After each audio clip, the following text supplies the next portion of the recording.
Olá, eu sou o Dr. Romualdo Sanches Calvo Filho, advogado criminalista, tribuno do júri, já por mais de 30 anos e tendo aí realizado mais de 500 plenários. E, por conta dessa nossa experiência, a gente ousou passar aos colegas advogados de todo o Brasil a nossa experiência e também focar alguns temas cruciais, importantes para aqueles que atuam ou desejam atuar nessa fascinante instituição do Tribunal Popular, do Tribunal do Júri. E hoje, como não poderia deixar de ser, a gente vai aí focar num tema interessante, que é ali o artigo 5º, inciso 38 da Constituição Federal. Apenas rememorando, esse inciso 38 do artigo 5º, ele ali contempla, ele prevê, tá? A linha mestra, a pedra angular, a matriz da instituição do Tribunal do Júri no Brasil, que tem status constitucional, portanto, não é mesmo? Tá? Faz parte de um dos direitos e garantias fundamentais do cidadão, ser julgado pelo Tribunal do Povo, pelo Tribunal do Júri, no caso de cometimento de um crime doloso contra o bem supremo, vida, tentado ou consumado. E esse inciso 38, tá? Ele diz ali no seu caput, na sua cabeça, o seguinte: é reconhecida a instituição do júri com a organização que lhe der a lei.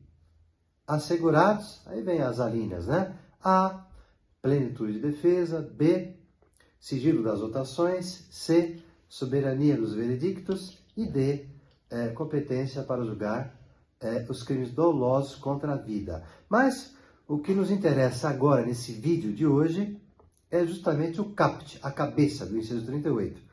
É reconhecida a instituição do júri. Bem, qual a importância de eu ter enfatizado reconhecida?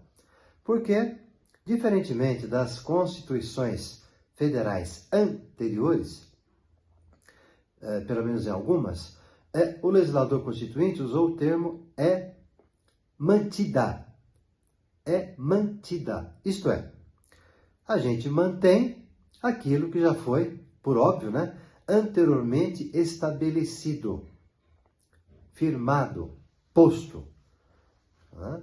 Ou seja, quando eu digo que algo deve ser mantido, é porque ele tem que manter a forma original, a forma anterior, sem tirar nem pôr.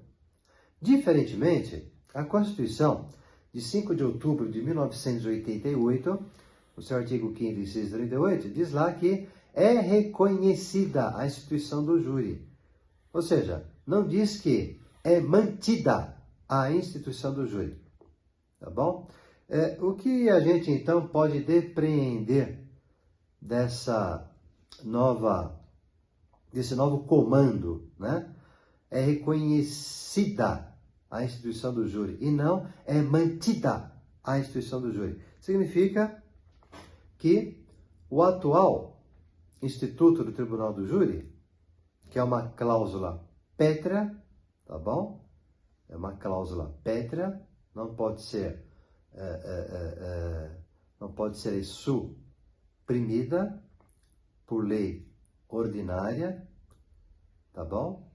E sequer por emenda constitucional, mas somente por um poder constituinte originário. Tá? O novo poder constituinte poderia eliminar o júri do ordenamento jurídico brasileiro, mas lei ordinária e sequer emenda constitucional pode fazê-lo.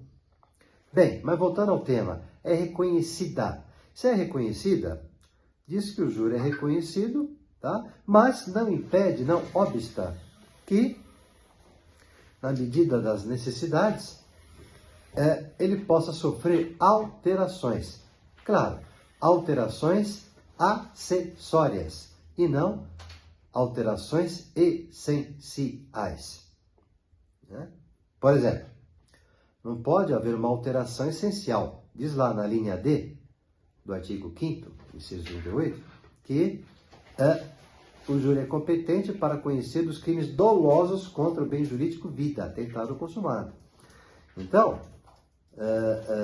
o legislador constituinte, ele deu aí ao Tribunal do Júri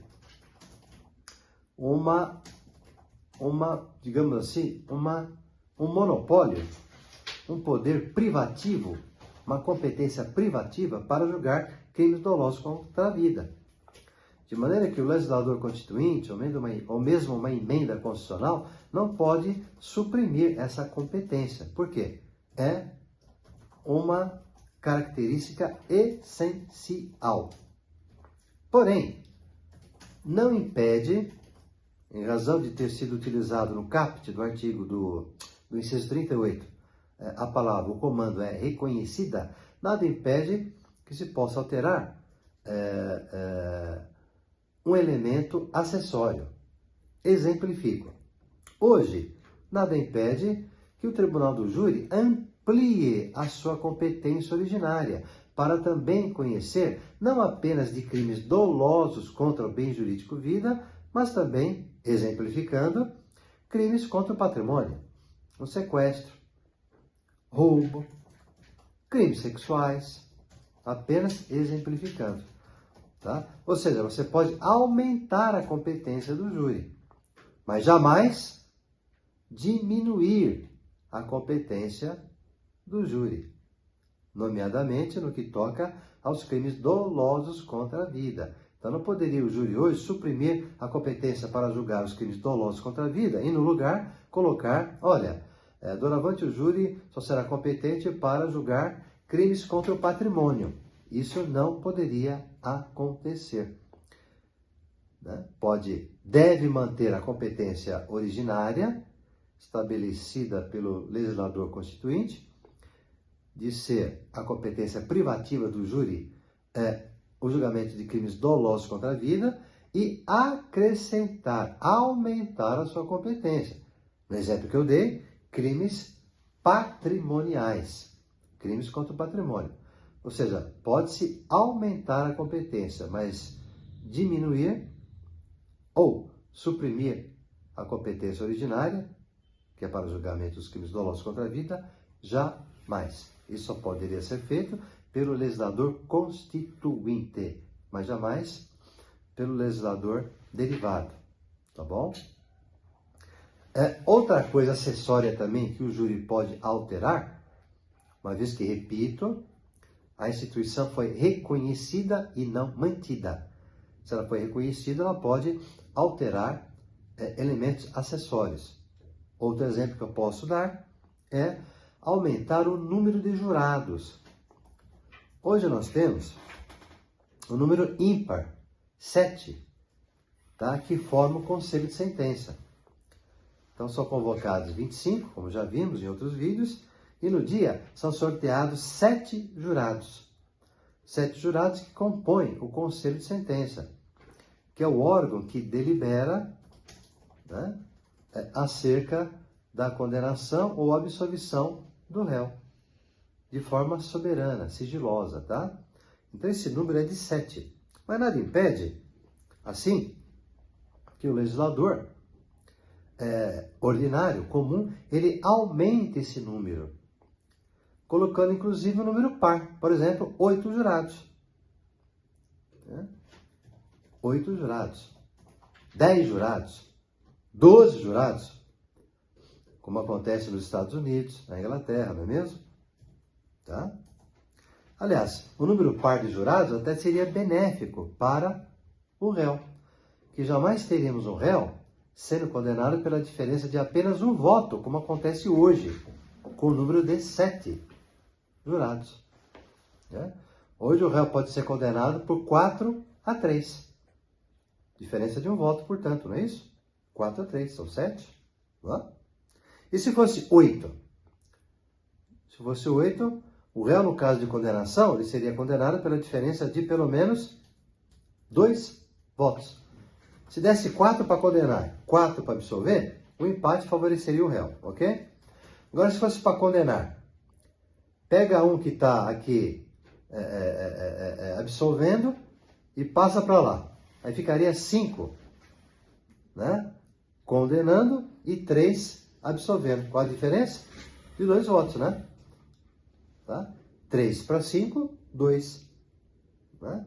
O que ajudaria imensamente a ocorrência de erro judiciário, erro na votação dos jurados, que podem trocar de cédulas, erro de mão, pensa que botou na urna, né, naquela sacolinha de pano que é passada lá na sala especial, mas ele confunde, em vez de colocar a cédula sim, ele coloca a cédula não, ou em vez de colocar a cédula não, coloca a cédula sim, enfim, já aconteceu várias e várias situações assim ao longo da nossa experiência atuando perante os plenários do júri. Então, em razão, repito, de ter o comando hoje, lá no artigo 5º, inciso 38, de que é reconhecida a instituição do júri, pode-se fazer, tá, alteração quanto a elementos acessórios no júri. E uma delas, exemplifiquei a ampliação da competência originária, e agora, outro exemplo, é colocar o número par de jurados. 8, por exemplo. Né? 8, por exemplo. O que não se pode, repito, é suprimir, tá bom? Elementos essenciais do júri, como a plenitude de defesa, o sigilo das votações, a soberania dos veredictos e a competência originária para julgar crimes dolosos contra o bem jurídico, vida. Bem, com essas considerações, gente, eu espero ter aí, pelo menos eu me esforcei para explicar a diferenciação entre é reconhecida a instituição do júri, como está atualmente na redação do inciso 38 do artigo 5º, e é mantida a instituição do júri, como era anteriormente. Tá bom? Isso é muito importante, essa distinção. Com isso, a gente vai terminando aí mais um vídeo, esperando aí que seja de utilidade para os colegas advogados e advogadas de todo o Brasil, que atuam ou desejam atuar no Tribunal do Júri. A propósito, a gente tem um segmento aqui no nosso escritório, na Sanches Calvo Advogados, que se chama Mentoria no Tribunal do Júri. O que é isso?